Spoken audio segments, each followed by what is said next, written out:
In 1983, the unthinkable happened. An industry that had once promised endless entertainment was crumbling before our eyes. Video games, which had captured the imagination of millions, seemed doomed to become nothing more than a passing fad.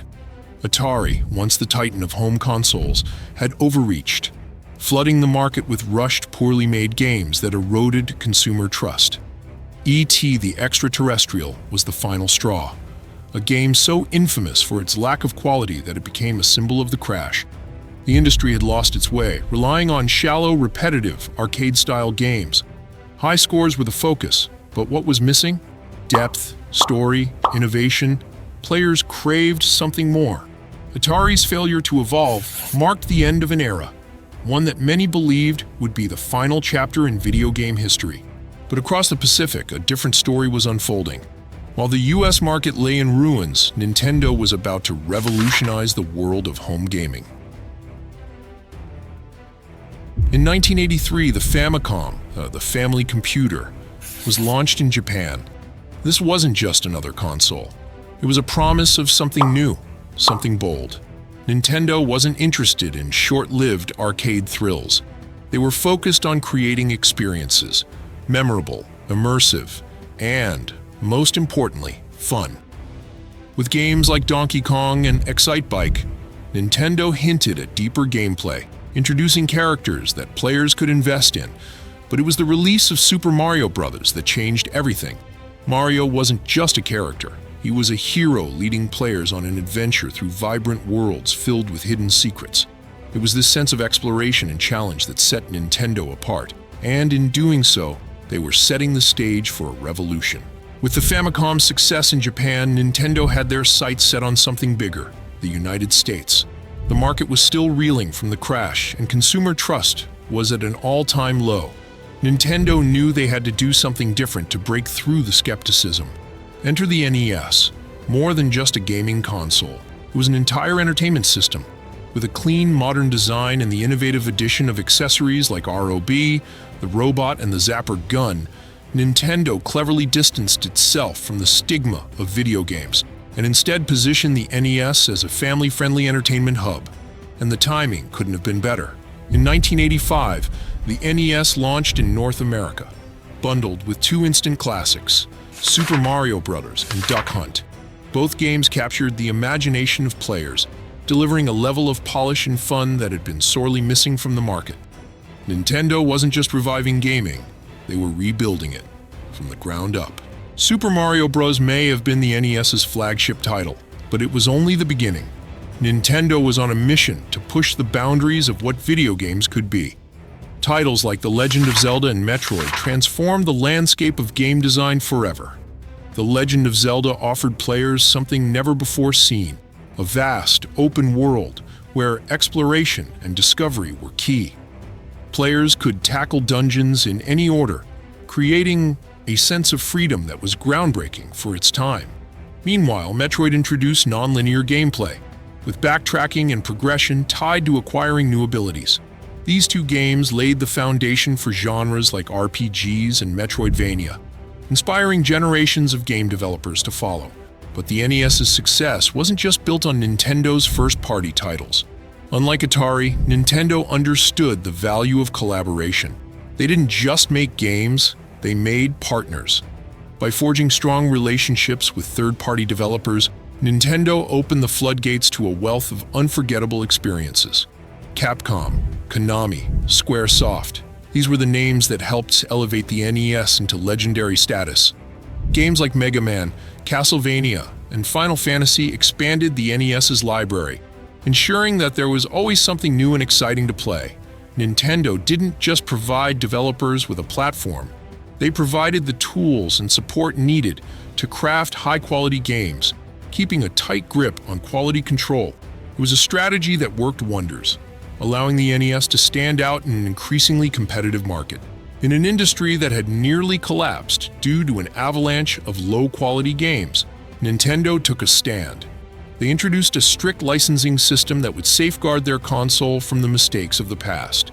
At the heart of this system was the Nintendo seal of quality and the 10 NES lockout chip. The 10 NES chip ensured that only licensed, Nintendo-approved games could run on the console. This not only allowed Nintendo to maintain tight control over the quality of games released on their system, but also reassured consumers that any game bearing the iconic Nintendo seal of quality would meet their high standards. It was a bold move that set Nintendo apart from competitors, preventing the market from becoming flooded with poorly made games. Yet this strict control didn't come without controversy. Developers were required to sign exclusive contracts with Nintendo, preventing them from releasing games for other systems. And while this ensured quality control, it also gave Nintendo a near monopoly over the console market. Some companies, like Atari's subsidiary Tengen, fought back, creating unauthorized cartridges in an attempt to bypass the lockout chip, leading to a series of lawsuits. Nintendo's tight grip on the market led to allegations of price fixing. By controlling the supply of consoles and games to retailers, Nintendo was accused of manipulating prices, a practice that led to an investigation by the U.S. Federal Trade Commission in 1991. While Nintendo eventually settled, offering rebates to affected consumers, it marked a controversial chapter in the company's rise to dominance. Despite the controversies, Nintendo continued to innovate. In 1988, they released what many consider to be the pinnacle of NES gaming, Super Mario Bros. 3. This game was more than just another sequel. It introduced new power-ups, a world map system, and a level of depth never seen before in platformers. Super Mario Bros. 3 wasn't just a game, it was an event. The release reinvigorated interest in the NES, keeping the console relevant as newer systems, like the Sega Genesis, began entering the market. It was a testament to Nintendo's commitment to innovation and quality, even as the gaming industry moved toward the 16-bit era.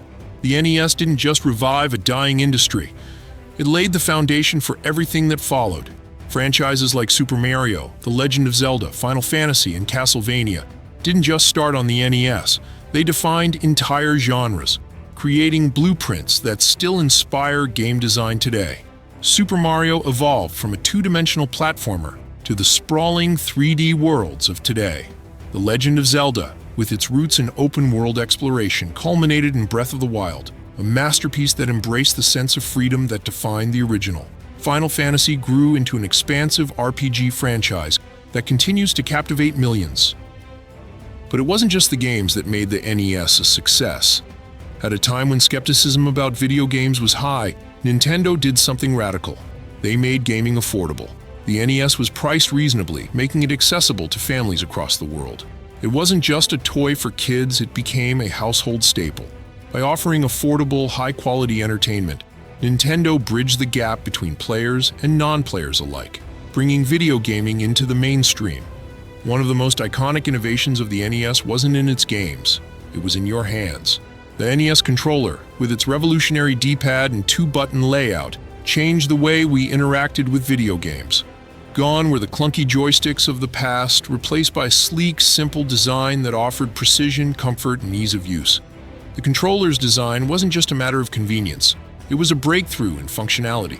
Players could move with more accuracy, leading to smoother gameplay and a greater sense of control. Its influence can be seen in every major console that followed, making it the blueprint for the future of gaming. But Nintendo wasn't content with just delivering great games. They wanted to expand the way players interacted with their console. Enter the peripherals, innovative accessories that took the NES experience to new heights. The Zapper light gun for Duck Hunt brought an arcade-like experience into living rooms, while the Power Pad encouraged physical interaction, turning video gaming into an active, energetic experience. And who could forget ROB the Robot, part of Nintendo's initial strategy to market the NES as more than just a gaming console. It was an entertainment system, a concept that extended beyond traditional gaming. Nintendo didn't just stop at the console and its accessories. In 1988, they launched Nintendo Power Magazine, a publication that became the heartbeat of the gaming community. For many, it wasn't just a magazine, it was a gateway into the world of gaming. Nintendo Power wasn't just about promoting upcoming games. It fostered a community, offering tips, strategies, and sneak peeks into the future of gaming. Gamers would pore over every issue, discovering secrets they had missed. learning how to beat that next tough boss, and finding new games to play. Nintendo power didn't just keep gamers engaged, it kept them dreaming of what was next. The impact of the NES went far beyond the screen. Characters like Mario and Link became more than just video game icons, they became cultural phenomena. Mario appeared in cartoons, movies, and merchandise, while Link's adventures in The Legend of Zelda inspired countless forms of media. The NES took video games from niche entertainment to mainstream culture, forever changing the way the world viewed gaming. By the end of the 80s, Nintendo wasn't just a video game company. They were a global entertainment powerhouse, with their characters and stories becoming a vital part of pop culture. The NES proved that video games were more than just a hobby for kids. They were an enduring form of entertainment that transcended generations. In 2016, more than 3 decades after its original release, Nintendo reintroduced the NES to a new generation with the NES Classic Edition. The response was overwhelming, proof that the magic of the 80s still resonated, even in the era of modern gaming. The NES Classic Edition wasn't just a nostalgia trip for older gamers, it was a bridge between generations. Parents who had grown up playing the NES shared its timeless games with their children, introducing them to the same sense of wonder and excitement that had captivated audiences decades earlier. The NES wasn't just a relic of the past, it was alive, thriving, in the hands of a new generation. In the early 1980s, the video game industry was on the brink of extinction. Poor quality control in a market saturated with subpar games had pushed it to the edge. But Nintendo, with a vision of quality, innovation, and fun, stepped in to save it. The NES didn't just bring video games back into people's homes. It rebuilt trust in an industry that had nearly collapsed. By introducing beloved characters, enforcing quality control through the Nintendo Seal of Quality, and offering affordable hardware, Nintendo redefined what gaming could be. They didn't just revive a market, they transformed video games into a cultural cornerstone that continues to thrive today. The legacy of the NES is more than just nostalgia. It's the foundation upon which modern gaming stands. From its iconic characters to its groundbreaking design, the NES forever changed the way we play. And even today, its influence can be felt in every game we enjoy. The NES didn't just save gaming, it defined it. If you've ever played a game and felt the thrill of adventure, the joy of discovery, or the satisfaction of mastering a challenge, you've felt the legacy of the NES. Whether you're a seasoned gamer or just starting out, the NES is a reminder that great games can stand the test of time. Want to relive the magic of the NES? Share your favorite NES memories in the comments below, and don't forget to hit like and subscribe for more deep dives into the history of gaming. Join us as we continue to explore the stories behind the consoles and the games that shaped an entire industry. And remember, every great gaming journey starts with just one press of a button.